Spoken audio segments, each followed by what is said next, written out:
السلام علیکم۔ اس ویڈیو میں ہم بات کریں گے غزوہ تبوک کے بارے میں۔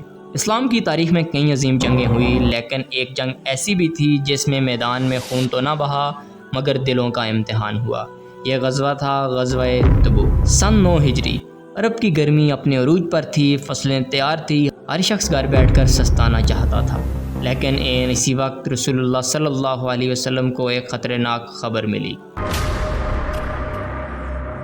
شام کی سرزمین پر رومی سلطنت کے بادشاہ ہرقل نے مدینہ پر حملے کی تیاری شروع کر دی۔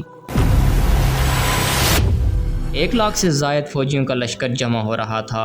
رسول اللہ صلی اللہ علیہ وسلم نے صحابہ کرام رضی اللہ تعالی عنہ کو جمع فرمایا اور اعلان کیا، ہمیں تبوک کی طرف نکلنا ہوگا۔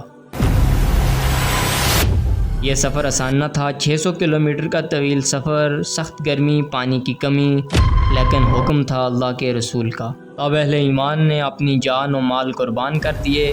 حضرت عثمان غنی رضی اللہ تعالی عنہ نے 300 اونٹ، 1000 دینار اور دیگر وسائل عطیہ کر دیے۔ یہی تھا جیش العسرہ، تنگی کا لشکر۔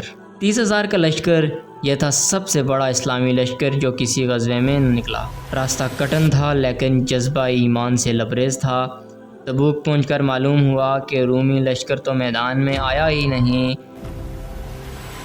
اللہ نے بغیر جنگ کے فتح عطا فرما دی۔ یہ فتح جذبہ، قربانی اور اطاعت کی تھی۔